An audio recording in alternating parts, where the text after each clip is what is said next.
Welcome back, Lord of the Rings fans. This is the LOTR Gamer YouTube channel. As promised, this is the first video of a 6-part series of videos where I'll be reviewing 2 basic decks from each of the 3 movie block sets from the Lord of the Rings trading card game. So basically, for this video, we'll be looking at 2 decks from the Fellowship of the Ring block set, and then this will be followed up by a video where I'll be sort of facing these 2 decks head to head in a simulated game, and we'll be doing kind of like a review of that game. And then after those 2 videos, we'll be doing 2 similar videos for the 2 Towers block set, and then after that 2 videos for the Return of the King block set. So that's kind of how it's going to play out. But before we get started on this review, be sure to like this video, subscribe to the channel, and hit that bell to be notified of any future Lord of the Rings related content. So the 2 decks that we're looking at today, to my left here, we have, it's like a fellowship, what we used to be called a rainbow fellowship. So we have the 3 hunters as our main key fighters. You see Gimli and Legolas as our starting fellowship. And of course, next up, we have Aragorn, and I'll go dive deeper into the actual deck gameplay. And then this fellowship is coupled with an Uruk-Hai beatdown fighting style on the shadow side. And then to my right, we have kind of like a man, elf, ranger choke deck. And they're coupled with Twilight, Nazgul burden deck. So just as a little disclaimer to this deck, I mainly created them with the extra cards from I didn't break any sets that I have, any full sets that I have in my collection. So kind of just keep that in mind. For instance, there's only 1 double shot in, I believe, in this deck. I can't remember which one got the double shot, but but be sure to leave your thoughts and recommendations on kind of like the deck list and deck strategy. As I walk through it, I'll kind of explain kind of the strategy and the deck tech for each one. But yeah, definitely leave your comments in the video. Leave your comments below just to see if you have any recommendations. I'd be happy to hear them. And what might be a better setup for these decks. But yeah, so let's roll right into it. So we'll start off to my left. So I'll move these guys off to the side.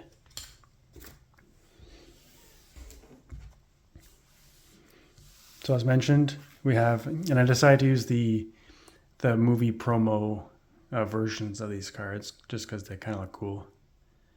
They're actually the only foils in this deck. But so for our starting fellowship, we have Legolas Greenleaf, just a beast in basically any fellowship deck. You can throw him in, and he's quite useful. And then we have Gimli. Very strong as well. You can exert him to make him strength +1, and he is naturally just damage +1, so quite good. He is actually going to be kind of like our main fighter, as you'll see as we kind of go through the free people side of this deck. You'll see that he's kind of like the one that's going to get beefed up the most in this deck. So that's our starting fellowship. And then for our Frodo that we chose, Frodo, old Bilbo's heir. At the start of each of your turns, you may heal a Hobbit ally. So you'll see we have a couple Hobbit allies in this deck, and you'll see how this will come into play there. And then, of course, Isildur's Bane. Probably my favorite ring to play in the entire game. So both decks definitely will be sporting this ring. Basically, it gives them a strength and a vitality boost, and then it gives you a response. If Frodo's about to take a wound, you can add 2 burdens instead, if you so choose. All right, so let's go off and take a look at the free people side of this deck. I'll be sure to post the deck list for both of these decks, just so if you want to take a closer look.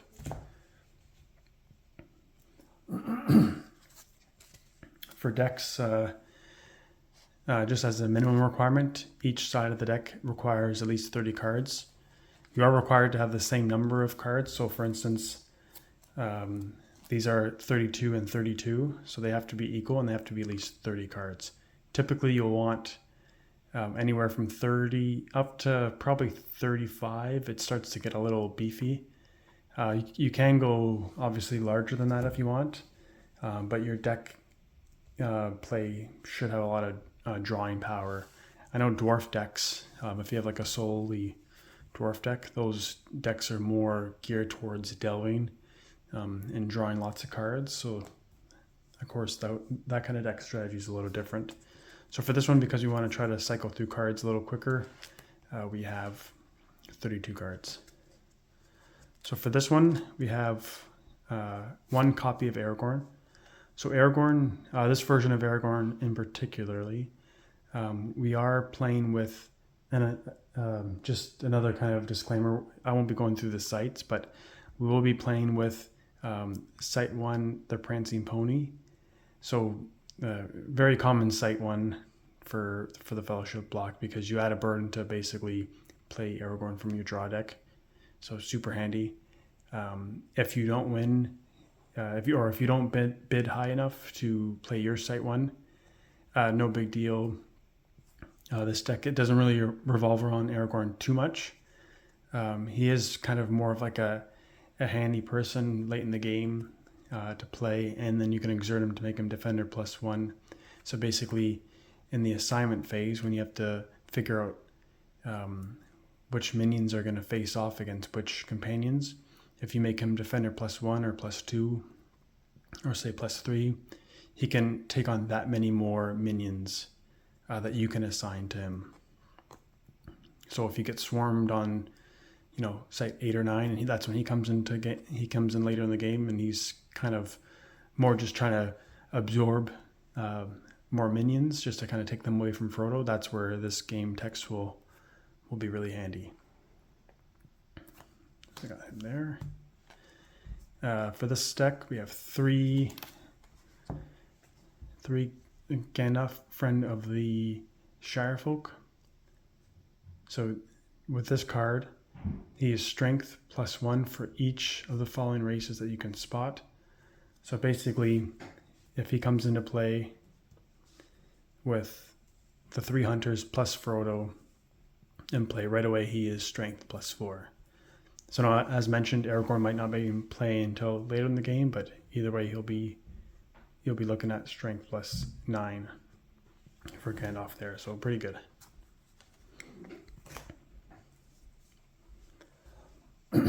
Excuse me. Next we have Sam, son of Hamfast. Another staple card for the Fellowship block for burden control.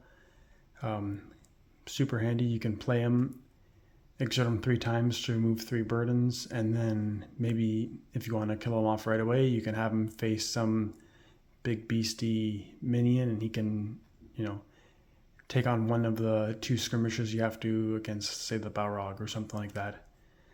Or if you want, you can keep him around. Say if you're up against a burden deck, you can keep him around, heal him with his dad, the old Gaffer. So each turn you can exert the Gaffer to heal Sam, and then using Frodo, each turn the Gaffer will get healed, and then you can heal Sam, and then kind of do that little cycle. And then each time you can remove a burden. So that's some good synergy there to try to remove at least one burden a turn there. So not too bad. Some more Ring Bearer support here. Bounder, another good card to have in the Fellowship block. Exert this ally to prevent a hobbit from being overwhelmed unless that hobbit's strength is tripled. So normally if your companion or minion strength is doubled, then that person is being overwhelmed and then they just die. In this case, your hobbit would have to be, their strength would have to be tripled. So in this case, with Frodo being strength 4, it would have to take a 12 strength minion to overwhelm him versus an 8th strength. So pretty good there. Next up we have 3 copies of Barliman Butterbur.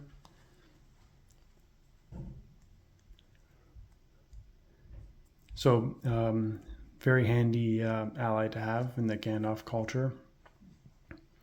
So kind of the beauty with this ally is that when you play him, you can exert him to take a Gandalf event into your hand from the discard pile. So as you'll see later in this deck, there's a key skirmish event that we'll want to cycle a few times. You can probably take a guess at which one that is. But basically what this does, and having a couple of copies of him, not only does this allow us to get him out faster, ideally, like within the first few sites, we'll say, you can play him, exert him to bring that event back into hand from the discard pile, and then maybe the next turn you can discard a duplicate copy from your hand to heal him, and then exert him again to bring another copy of that event, or if you played it that turn, then you can bring that same copy of that event back into your hand. So basically what this does is allows us to take 3 copies of that key skirmish event back into our hand. So quite useful there. Next we're going to roll into our possessions. So Sting. Let's see if this will focus. Oh, there we go. Sting, quite useful. Very helpful, especially in like a Goblin Swarm deck or a Sauron Grind deck. Help to choke out some of those Twilight tokens from your opponent. Basically exert Frodo to reveal your opponent's hand, and then you can remove that many Twilight tokens based on the number of orcs revealed. And I know this card has been, I can't remember exactly if it's been just errated or outright banned once the later sets came out, but because we're just dealing with the Fellowship block solely, there's no restrictions on this card. But yeah, great card to have. And it gives Frodo, extra 2 strength, so can't go wrong there. That brings him up to 6. Couple that with Bounder, it takes an 18 strength minion to overwhelm, so not too bad. Athelius, or Athelas, I should say. This is kind of like the only card that relies on Aragorn. It's just useful to have. You can heal a companion, or you can remove a shadowed condition from a companion. So there's a lot of nasty conditions that can be attached to companions. So even though we might not be able to play this right away, later in the game it'll be very, very useful. Next up we have Glamdring, basically Gandalf's version of Sting. The only addition is that there's actually no limit in this card in terms of the number of orcs revealed, and Gandalf is damage +1, so pretty sweet there. And then you might wonder why there's no limit, and I don't know if there was actually any kind of restriction or errata on this card.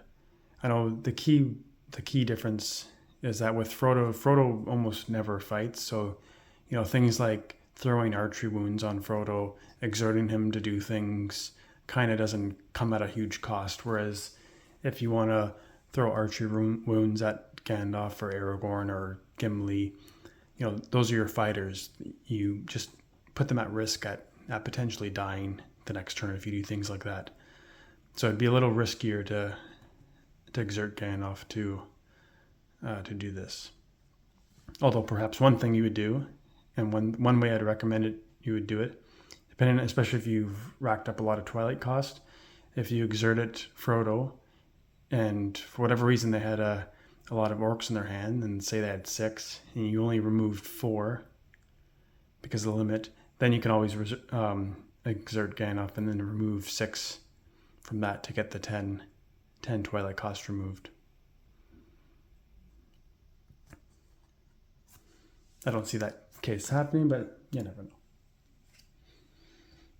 And then after that, we have Gandalf's staff. Gives him an extra vitality. You can exert him twice to cancel a skirmish involving him. Very handy if you're up against someone like the Balrog. And Twilight costs of his spells are -1. So quite useful there. Now we're getting into Gimli's stuff. So we have only one copy of his battle axe. So that gives him strength +2, damage +1. And each time Gimli wins a skirmish, you may wound an orc.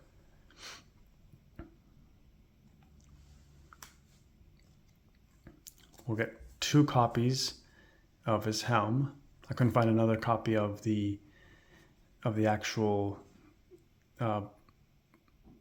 set 1 version of the helm, so I just threw in the promo version. Basically, Bear must be Gimli, and he can only take 1 wound during each skirmish phase. So pretty handy. Very similar to like the men's armor. And then you can also discard the helm to prevent all wounds to him. So that's where having a couple copies is quite significant. And then we have a couple of his hand axes. So he gets strength +1, and then he may also bear an additional hand axe. So he can have both of these together if he wants, and he can have one of these with his battle axe. Then he can also discard this weapon to make the Fellowship Archery total +1. So pretty handy. This would definitely, if it had more space in the deck, more of these guys would definitely not hurt. So if you have any recommendations of cards to cut to add more hand axes, definitely throw them in the comment section. One card I threw in, never actually used it before, I thought it'd be interesting.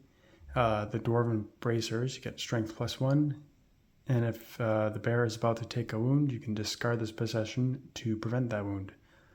So given that, with Gimli's game text, you can exert him to make him strength +1, we might have to do that to kind of just push him over the edge and give him that little boost to win the skirmish. But then we might say if he is close to the edge of dying and your opponent has maybe a skirmish event that might boost their minion to have them gain the advantage, you might have to last minute discard this to prevent that last fatal wound. If you're going to lose anyways, you can lose that one extra strength. So I thought something like this might be handy. Another card that might be useful having more of, again, be sure to share your thoughts. I threw in 1 Hobbit Stealth. I always like having 1 or 2 in the Fellowship block because we always have to deal with the Balrog at Site 5. Not always, but typically we do. And it's always an easy go-to if you have Sam out on the board, or even Frodo, if you want to have him face the Balrog for one of the skirmishes and just have it cancelled. And then next we have our two big Gandalf skirmish events that I was talking about earlier that work very well with Barliman and Butterbur, and that's the Servant of the Secret Fire. Spot Gandalf to make a minion strength -3. So this one will be huge to help Gimli win a lot of skirmishes. So with these 2 copies, plus the 3 copies of Barliman, we'll be able to use this effect 5 times in the game. So quite powerful. I threw in a copy of Orc Bane. I figured orcs are quite prevalent in the Fellowship block. Same with Uruk-Hai, so Spot Sting or Glamdring and exotic its bearer X time to wound X orcs or X Uruk-Hai. Ironically, this deck that I'm going through right now features the Uruk-Hai, and the deck that we'll be facing features the Twilight Nazgul. So this card is effectively useless in our little matchup. So I might actually switch this out. I tried to kind of build these two decks kind of in a silo without thinking of exactly who you're going to face up against, to try to keep it kind of unbiased. But there might be some minor tweaks before the actual simulated game. We'll see. And then the last little bit is mainly some Gimli boostings. We have 2 Flurry of Blows, make him strength +2 or +4 and damage +1 if he's bearing 2 hand weapons. So that will kind of keep us from maybe discarding those hand axes too hastily. We might want to keep those in hand until we know that we've burned these guys. And then we also have 2 axe strikes, make him strength +2 or +3 if he's bearing just any axe. That's quite good. And then our last little bit, just to give Gimli some extra endurance and vitality, we have 2 copies of Endurance of Dwarves. And then you can also discard this to make him strength +1. Another card that wouldn't hurt to have a few more, well, I guess up to 2 more copies of.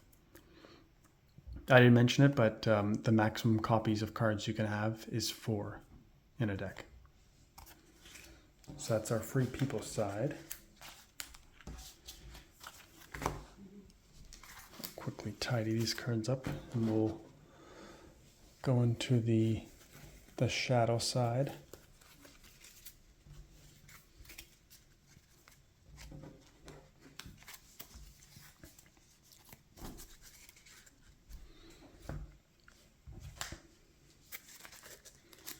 So for the Uruk-Hai, it's more of like a Uruk-Hai beatdown strategy.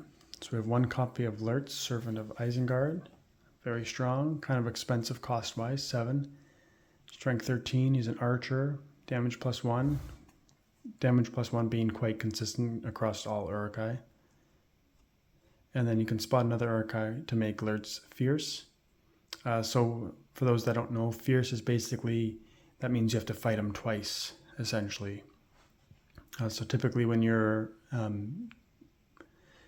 in the skirmish phase, and you lay down all your minions, your opponent has to face your minions just once, unless there's a fierce minion, and then in which case they have to fight Lurtz a second time, basically. So that's what that is. Then we have 2 copies of Orthanc Berserker, another beastly guy.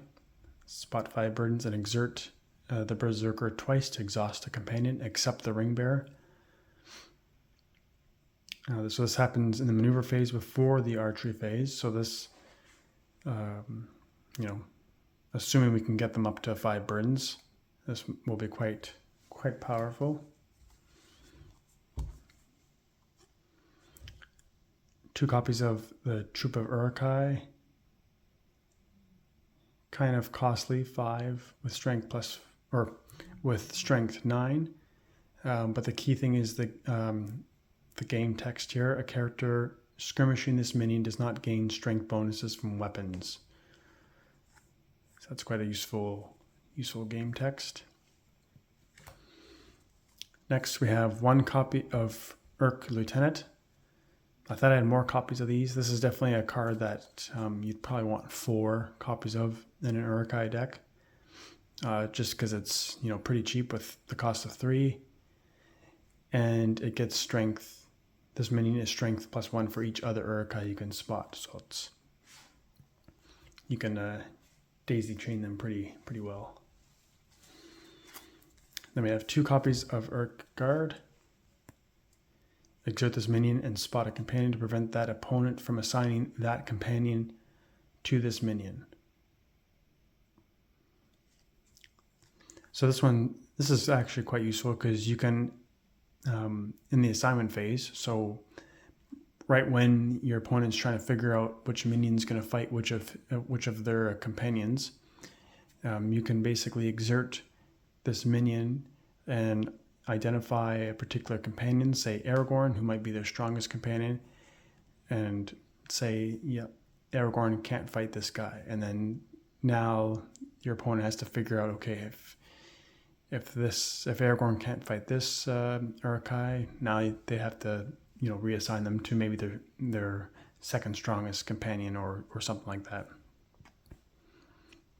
And it might just kind of screw with their plan a little bit. We got 2 copies of Uruk Captain. Remove 1 and exert Uruk Captain to play an Uruk-Hai from your discard pile. Not bad for late in the game if you got some extra Twilight cost and you want to pull some Uruk-Hai out of your discard pile. Next, we have 2 copies of Orthanc Assassin. Not bad, kind of expensive, but strength 10. He's an archer. Not bad. And then our last little kind of weaker Uruk-Hais is the Uruk Soldier. When you play this minion, you may make the free peoples discard the top card of his draw deck. So that's kind of part of this strategy in this Uruk deck, is to kind of force your opponent to discard cards from the top of their draw deck, just to kind of screw with their plans a little bit. So that's the key minions. We do throw in a couple copies of Saruman, Keeper of Isengard. He makes Uruk-Hai fierce and also prevents your Uruk-Hai from taking wounds, which is quite key. And I'm pretty sure this version is outright banned in later sets, but we're just working in Fellowship, so we kept them in. Why not? It's fun. And it wouldn't be a true Fellowship, it wouldn't be a true Shadow in the Fellowship block if we didn't have a shotgun barrel of Ulair and Chaos. Basically, it keeps your opponent honest by having no more than 5 companions, because if they have 6 or more, you just kind of, during the maneuver phase, so again before archery phase, you can just dish out 3 wounds pretty easily to typically kill off a companion quite quickly. So we threw in 2 of those guys. And then last but not least, because every Site 5 is the same, we threw in our Durin's Bane.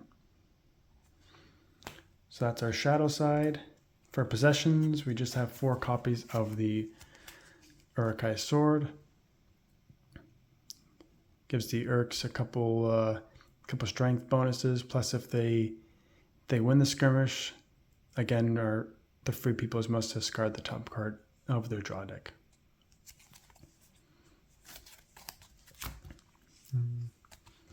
For some boost, if your opponent had 6 companions, you killed off the 6th one, and now they only have 5, you can still gain some advantage with savagery to match the numbers. So this makes Uruk-Hai strength +2, or if you spot 5 companions, makes the Uruk-Hai strength +4 and fierce into the regroup phase. So this card is quite powerful. So we have those to boost our Uruk-Hai, and then we have a few more boost cards. 3 copies of Saruman's Ambition. Makes the Twilight cost of your events -1, which I don't think helps. Well, it might help one of our cards, but the key point is that it's free. It goes to our support area, and then you can discard this condition to make an Uruk-Hai strength +2. So kind of more strength bonus there for our Uruk-Hais. The one event card that might be useful if we have all 3 of these cards in play, because that would make this card free, is Caradhras Has Not Forgiven Us. Exert an Isengard minion and spot 5 companions to discard an exhausted companion. So keep in mind that if you discard that companion, he's not completely he doesn't go to the dead pile, so he's not out of the game completely. Your opponent can still technically play that companion again if they have other copies of it in their hand or in their draw deck, or have some means of pulling it from their discard pile. And the last card we have, it's kind of like another means to kind of keep your opponent honest. Greed, spot 6 companions and remove 2 to wound a companion. So late in the game, if they just start throwing out companions to try to make a run for it, and you have a lot of Twilight that you don't have enough minions to actually do anything with, you can use a card like this to help pick off companions. So pretty useful for late in the game. So that is our Uruk-Hai beatdown deck.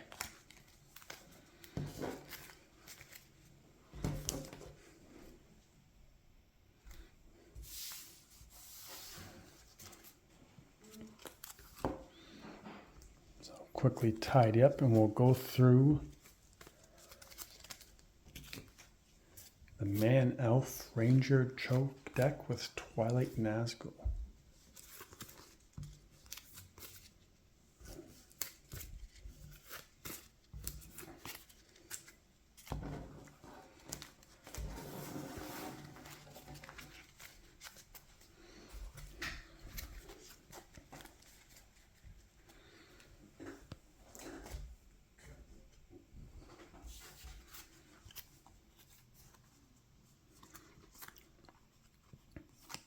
All right, so our Frodo will be rocking the Isildur's Bane 1 ring.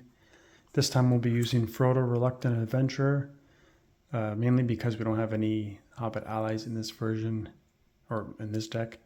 But we do have a few possessions to be played on Frodo, so they'll have a lower cost.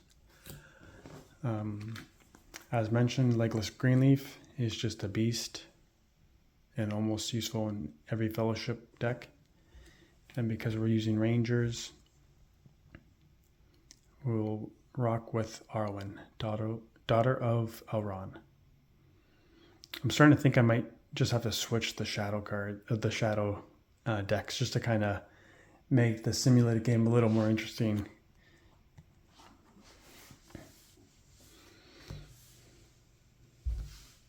But we shall see.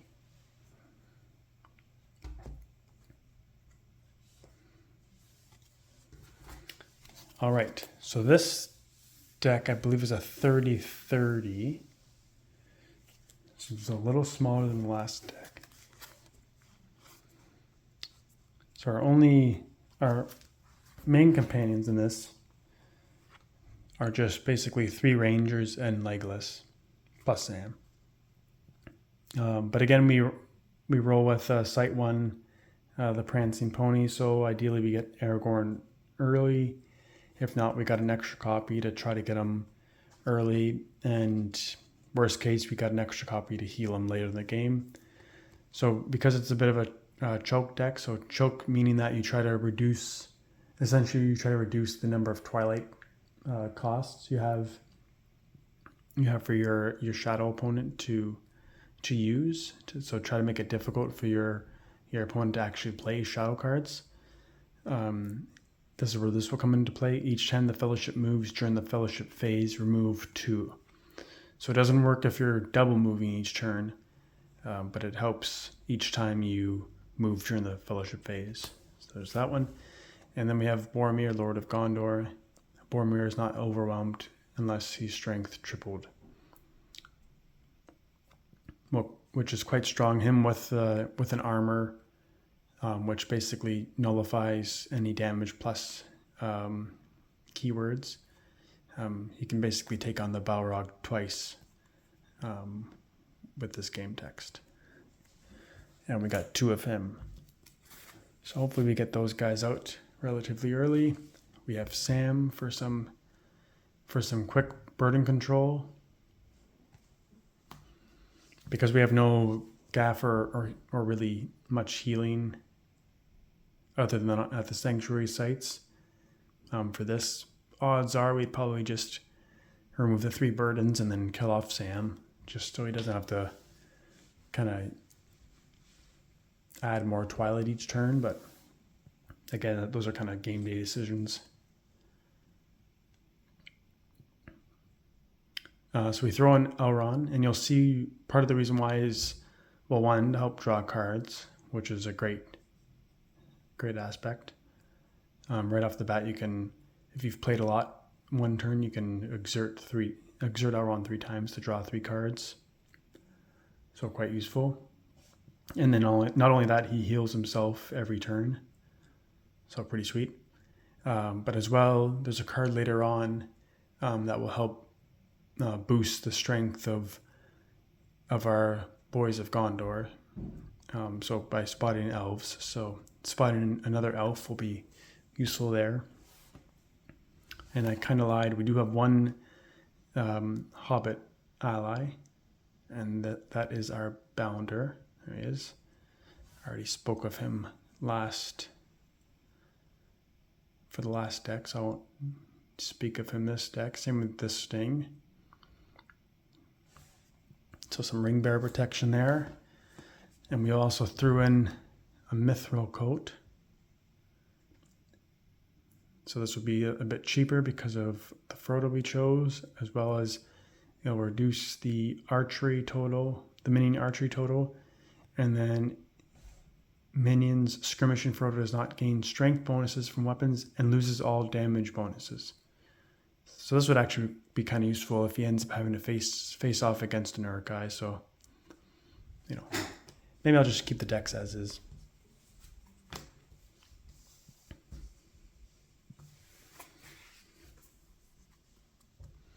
Got that. Now we have Aragorn's kit. We have Ranger Sword.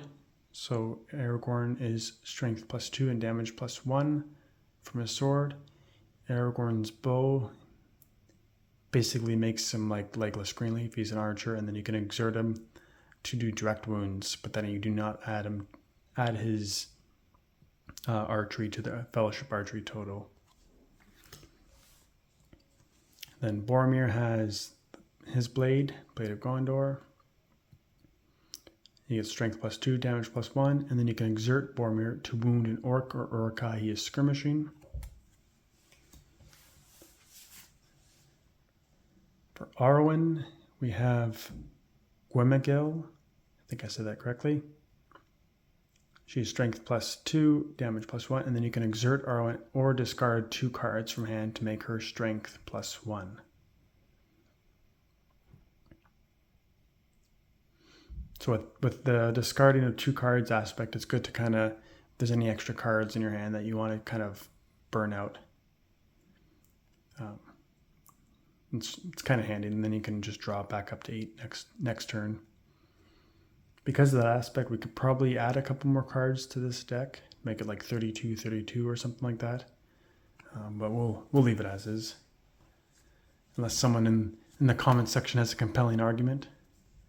For this one, we have 2 copies of Athelas. We kind of spoke about these briefly in the last deck, so I won't go through them. And then we have armor. As I mentioned, this basically makes minions lose their damage. We had some camera issues there, but the armor, as mentioned before, it basically makes the bearer take only 1 wound during the skirmish phase, if it loses the skirmish, of course. So it kind of nullifies minions that have damage plus the ability. So great for our Aragorn and Boromir. Next, we'll move into our event cards. So we have 1 copy of Paths, Power According to Stature. This is great against especially Goblin Swarm decks. Frodo is up against a lot of minions, especially with only one vitality. You can add a burden to wound each minion skirmishing Frodo. So, super powerful there. Next, we have our 1 copy of Double Shot. Let's see if I will come into focus. Not sure why it's not. There we go. Really strong card. It's free. Basically, you spot, essentially you spot Legolas to add 1 to the archery total. And then for some strength boost, we have some ranger power. So make a ranger strength +2 or +4 while skirmishing a roaming minion. I think for the most part, you'd be facing roaming minions only in the first 4 sites, unless you're facing Sauron orcs, which usually are roaming up until site 6. Either way, it's great because it's good for Arwen as well, so that's pretty handy. And then another boost, which also includes Arwen, is a ranger's versatility. Spot a ranger at a river or forest to exhaust up to 2 minions. And one thing that I kind of looked into with this card, especially in the Fellowship block, a lot of the site 6 and later are forests and rivers. So this will be quite handy. I've never actually used this card in a deck before, so I'll be curious to see if this plays out. Basically, when you exhaust a minion, exhausting is basically getting a minion or a companion to up to 1 health away from death. So if an example would be, Boromir has 3 vitality. So if he has 2 damage tokens on him, he's exhausted because he's 1 damage token away from death. So the cool part about this is, if we can play this, exhaust 2 minions by spotting one of our rangers, and then if we have a fully healed Legolas, we can pick off those 2 minions, and then they're dead before the skirmish phase even starts. So that's kind of cool. And then just for some choke aspect, to keep that Twilight down, we have 3 No Stranger to the Shadows. So bear must be a ranger, limited 1 per ranger, and then each site shadow number is -1. So if we have all 3 out, basically each time we move, not only will we remove 2 from Heir to the White City, but the site number, which will add more Twilight, will be -3. So right there we're saving 5 Twilight, which is probably, at least 1 minion that we'd potentially have to be dealing with. So some good choke there. We have 2 copies of The Last Alliance of Elves and Men. So the pair must be in Gondorian Man, limit 1 per bearer. Bearer strength +1 for each elf you can spot. So Aragorn and Boromir each get 1, and as long as you can spot Arwen, Legolas, and we also threw in Elrond, they'd both be strength +3. It usually works a little better with kind of more of a traditional man-elf deck. Not so much ranger choke, but I threw it in there anyways because it's a good card. And then last but not least, we have kind of like the twin pair, the Tale of Gil-galad and the Saga of Elendil. Basically the same card for an elf or a man. You get that +1 vitality, or as well you can discard it to make the bear strength +2. So this is handy for Legolas because then you can do some more direct wounds with his archery ability. And this is good for one of our Gondorian men for the extra strength boost. So that is our Free People side. Next we're going to roll in quickly into the Twilight Nazguls. While I tidy up these cards.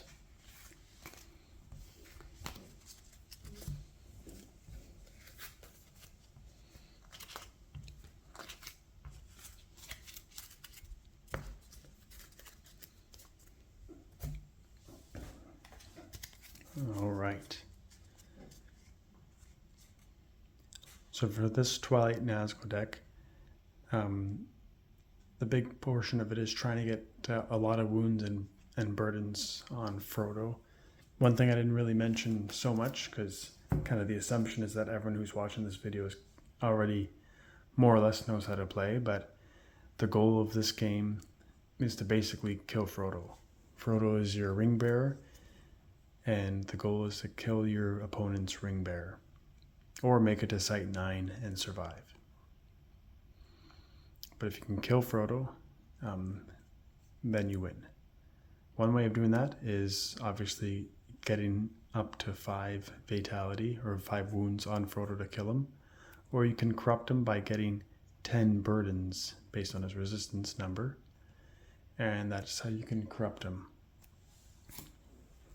Of course, one thing to note is that if Sam is in play, he usually does have a response. If Frodo dies, make Sam the ring bearer, and he has half the resistance. So just something to keep in mind. Some people might have a Sam in play.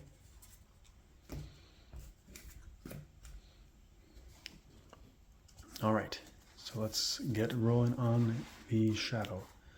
So we have 3 copies of the Witch King, Lord of Nazgul. So it's a very pricey card, very strong, but very powerful. So one thing to note is that Return to its Master may not be played. And then each time the Witch King wins a skirmish, you may exert him to wound the ring bearer twice, which is quite strong, especially if the ring bearer already has a couple of wounds already on him. Then you might be forcing your opponent to trigger the ring's ability to add burdens instead of wounds.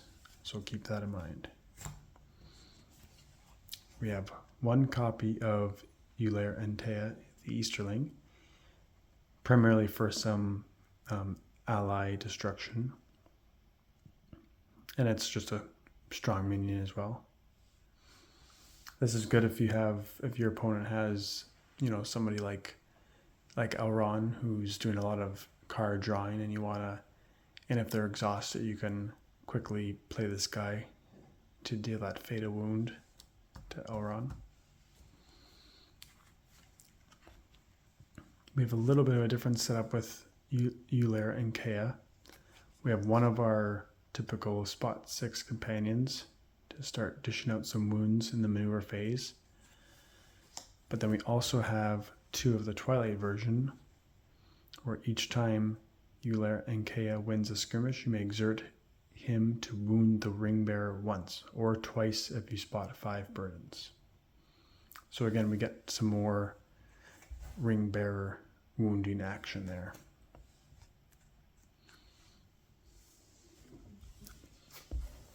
And I know I kind of commented on the rule of 4 factor. You can have different types of unique cards, but you can only have up to 4 of that unique name. So only 4 Ullair and Teas, no matter what the type of card is, or the subtext, or what set it's from.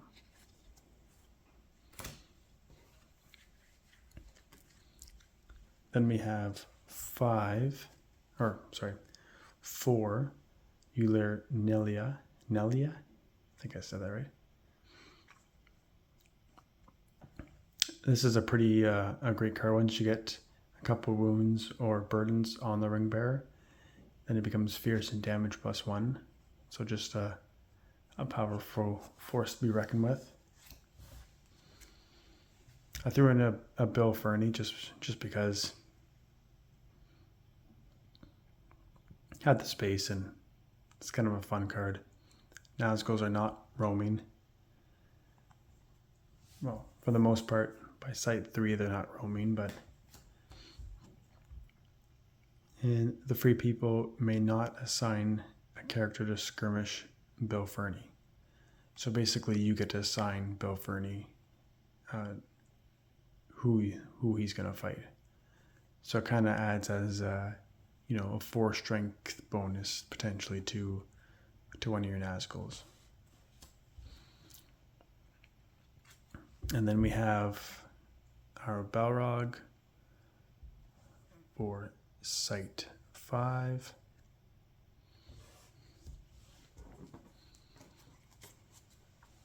Typically, I usually like to have a lot more minions than this. What do we have roughly?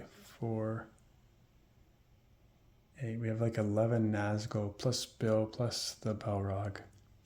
So not much. They are expensive though, because this deck isn't really like a beatdown type of deck where you want to get a lot of, or a swarm deck. It's a little more surgical in a sense. It has a lot more event cards because your main goal is to corrupt the ring bearer. So it plays a little differently than the last deck. So we have 4 copies of It Wants to Be Found. So kind of costly with the 2. You got to keep that in mind if you're playing a choke deck or something. So you have to keep your Twilight budget in mind. But basically, you spot a Twilight Nazgul to add a burden. So there's, in theory, 4 burdens right there. Another pretty key card to play is Resistance Becomes Unbearable. So exert Twilight Nazgul to exert the ring bearer. If the ring bearer is then exhausted, he puts on the 1 ring until the regroup phase. So you'll see there's a few cards that kind of trigger whenever the ring bearer puts on the ring. So for something like this, or if the Witch King or Inkea causes damage that forces your opponent to put on the ring, there are a lot of response cards that we're about to dive into whenever the ring bearer puts the ring on, that will help to add even more burdens. One card that's kind of handy with this is Return to its Master. So if the ring bearer wears the 1 ring, if the ring bearer wears the 1 ring at the end of a skirmish phase, cancel all remaining assignments and assign a Nazgul to skirmish the ring bearer. Oops. The 1 ring's game text does not apply during this skirmish.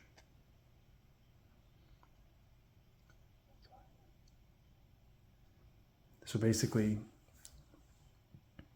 if the ring bearer puts on, well, bad example for picking up this minion because we can't play it when he's in game.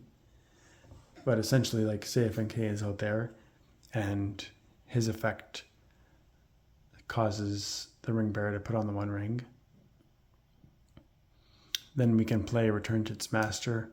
All other skirmishes or assignments are cancelled, and then you assign a Nazgul to skirmish the ring bearer, and then the game text of the ring does not apply.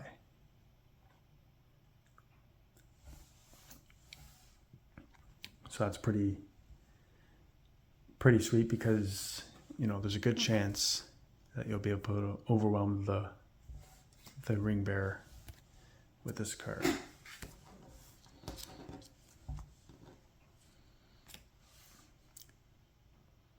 Here we have another response card. If the ring bearer puts on the 1 ring, you can exert Nazgul to add 2 burdens. It's another fun one. We got 2 Wraith Worlds. Spot a Twilight Nazgul and the ring bearer wearing the 1 ring to add 3 burdens.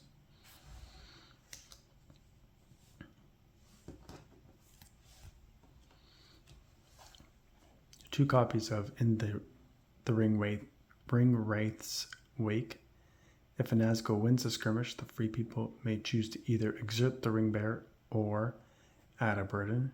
So again, and I believe if the ring bearer is exhausted, they can't just exert and be like, oh no, I can't exert, tough luck for me. They're forced to add a burden.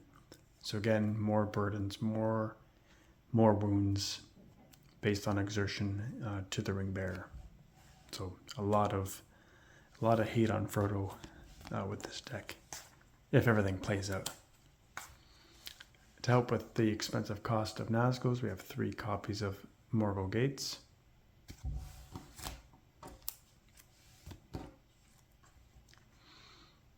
We have 2 copies of Gates of the Dead City. So this is good for a lot of your other companions that your opponent has. Essentially, whenever another card, or if they choose to exert Frodo, but basically whenever any cards, maybe early on in the game when it wants to be found is being played,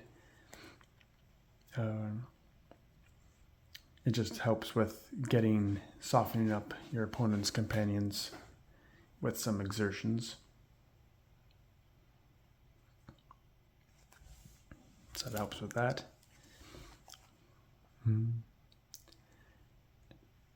Helpless. So this I threw in primarily because of the aspect if they have a Sam in their deck, and that if you do kill or corrupt their Frodo and then Sam would take over, I believe this would kind of negate that, as Sam's game text would not apply.